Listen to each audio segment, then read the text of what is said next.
Жапаров шайлоо босогосун төмөндөтүү, форма 2-ни жокко чыгаруу жөнүндө мыйзамга кол койду. Президенттин милдетин аткаруучу Садыр Жапаров Жогорку Кеңештин депутаттарын шайлоо жөнүндө мыйзамына өзгөртүүлөрдү киргизүү тууралуу мыйзам долбооруна кол койду. Бул тууралуу президенттин расмий сайтына жарыяланды. Мыйзам 2020 жылдын 22 октябрында Жогорку Кеңеш тарабынан кабыл алынган. Кабыл алынган мыйзам жарандардын кызыкчылыктарын билдирген саясий күчтөрдүн парламенттеги өкүлчүлүгүн кеңейтүү үчүн укуктук шарттарды түзүү максатында иштелип чыккан. Аталган мыйзам менен киргизилип жаткан өзгөртүүлөргө ылайык төмөнкүлөр каралган. Кыргыз Республикасынын аймактарынын ичинде толугу менен форма 2 менен арыз берүү жокко чыгарылды. Кыргыз Республикасынын чегинен тышкары жашаган жана жүргөн шайлоочулар гана форма 2 менен арыз берүүгө укуктуу. Шайлоо күрөөсү президенттикке талапкерлерге, Жогорку Кеңештин депутаттыгына талапкерлердин тизме көрсөткөн саясий партияларга добуш берүүгө катышкан шайлоочулардын добуштарынын 1% кем эмесин алгандарга кайтарылып берилет. Шайлоо күрөөсү 5 миллион сомдон 1 миллион сомго түшүрүлгөн. Шайлоо босогосу 7%дан 3%га түшүрүлгөн. Мыйзам расмий жарыяланган күндөн тартып күчүнө кирет. Садыр Жапаров президенттин милдетин аткаруучулук кызматын тапшырды. 15 октябрда президент Сооронбай Жээнбековдун ордуна чукул президенттик шайлоо болгонго чейин президенттин милдетин аткаруучу катары премьер-министр Садыр Жапаров келген. Кыргыз Республикасынын баш мыйзамына ылайык президенттин милдетин аткаруучу адам президенттикке талапкер боло албайт. Ошол себептүү Садыр Жапаров президенттин милдетин аткаруучулук кызматын тапшырды. Бул тууралуу өкмөттүн басма сөз кызматы кабарлады. Төмөндө Садыр Жапаровдун кайрылуусу өзгөртүүсүз берилет. Урматтуу кыргызстандыктар, барыңыздарга белгилүү болгондой 15 ноябрда Кыргыз Республикасынын президенттин шайлоого катышуу үчүн талапкерлерди каттоо аяктайт. Мындан улам Кыргыз Республикасынын президенттигине талапкерлигимди коюу үчүн шайлоого аттанып, президенттин милдетин аткаруу ыйгарым укугумду тапшыруу чечимин кабыл алдым. Мен бул чечимди кабыл алып жатып, буга чейин президенттин милдетин аткаруучу жана өлкөнүн премьер-министрлигине менин талапкерлигимди колдогон бардык саясий күчтөргө ыраазычылыгымды билдирем. Айрыкча мени колдогон бардык тарапташтарыма, өлкөдө түзүлгөн оор кырдаалда туруктуулук үчүн мага жардамын аябаган жалпы кыргызстандыктарга башымды ийип таазим этем. Сиздердин жардамыңыздар менен бийликти легитимдештирүү ишибизди көпкө создуктурбастан аягына чыгара алдык. Рахмат. Өлкө укуктук талаага түштү. Учурдан пайдаланып мыйзамдуулуктун өкүм сүрүшүнө, мамлекетибизде туруктуулук орношуна салым кошкону, ошондой эле менин талапкерлигимди колдогон бардык саясий күчтөргө, анын катарында өлкөбүздүн келечеги, биримдиги үчүн биринчилерден болуп кол сунган саясатчы Өмүрбек Бабановго жана анын тарапташтарына чоң рахмат. Ошондой эле саясий амбициясын эмес, өлкө кызыкчылыгын өйдө коюп, менин Нарын областындагы штабымды жетектеп берүүгө макул болгон Алмамбет Шыкмаматовго рахмат айтам. Ошону менен катар, Кыргызстаныбыздын өнүгүшүнө багытталган бардык демилгелер боюнча кайсы саясий күчтөр болбосун, баарына ачык экенимди дагы бир жолу белгилейм. Бизге бүгүн сүйүктүү Кыргызстаныбызды көп жылдык туташ кризистен алып чыгууга тарыхый мүмкүнчүлүк берилди. Бул мүмкүнчүлүктү колдон чыгарбайлы, жашасын Кыргызстаныбыз деп жазылат кайрылууда. Финполиция өлкө казынасына дагы 280 миллион сом которду. Экономикалык кылмыштарга каршы күрөшүү кызматы өлкө казынасына дагы 281 миллион сомдон ашык акча которду. Бул тууралуу аталган мекеменин басма сөз кызматынан кабарлашты. Маалыматка ылайык, аталган акча каражаттары тиешелүү төлөмдөрдү төгүүдөн качкан АК ишканасынан октябрь айында өндүрүлгөн. Финансы полициясы мамлекеттик бюджетке келтирилген материалдык зыяндын ордун толтуруу иштерин улантып жатканын кабарлайт.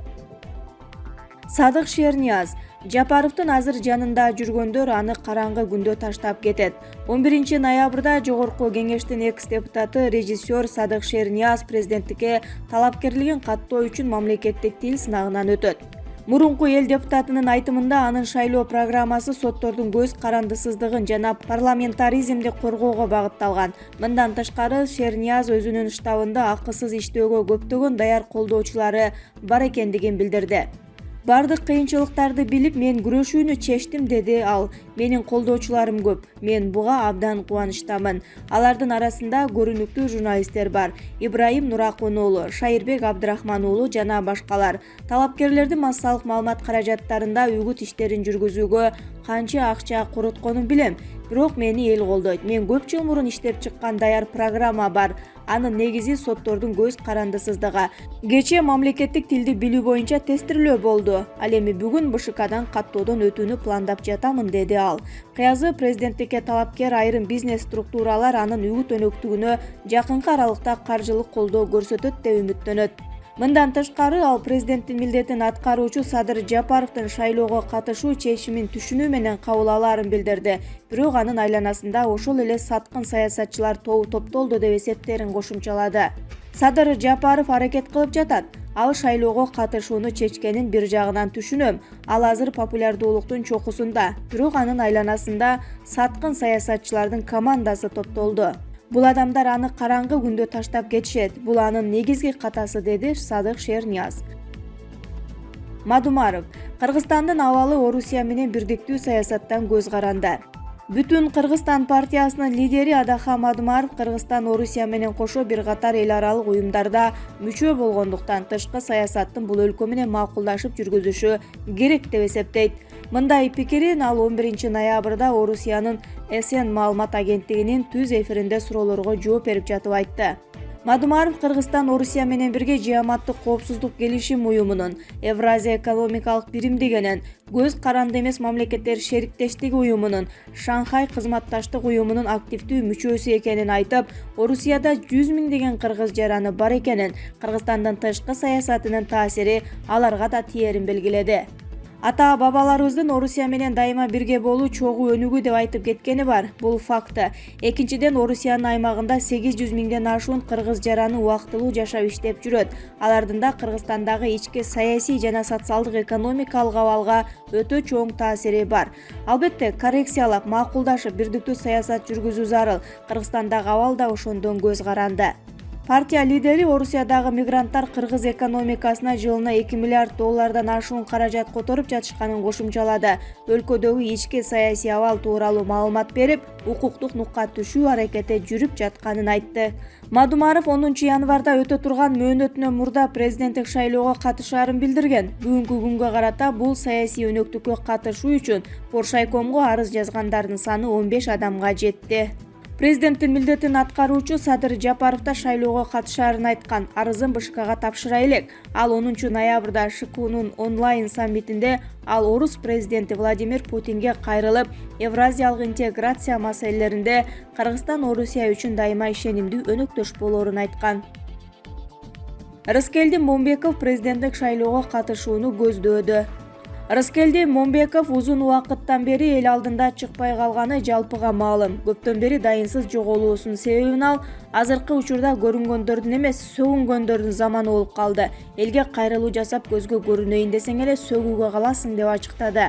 Президенттик шайлоого катышууну пландап жатат деген миш-миштерге ал президенттик шайлоого талапкер катары барамбы, шайлоочу катары барамбы 3 күндөн кийин белгилүү болот.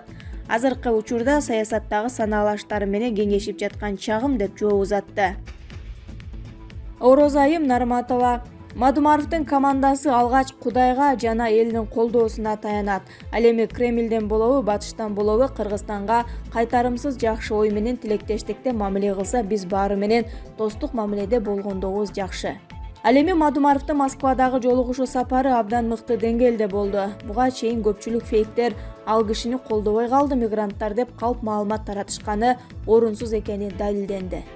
Биз бул ирет Москвада мурдагыдан 2 эсе чоң имаратта жолугушууну уюштурдук. Жарыяны жолугушууга 2 күн калганда социалдык тармактардан эле таштасак да, имарат колдоочуларга толуп кетти.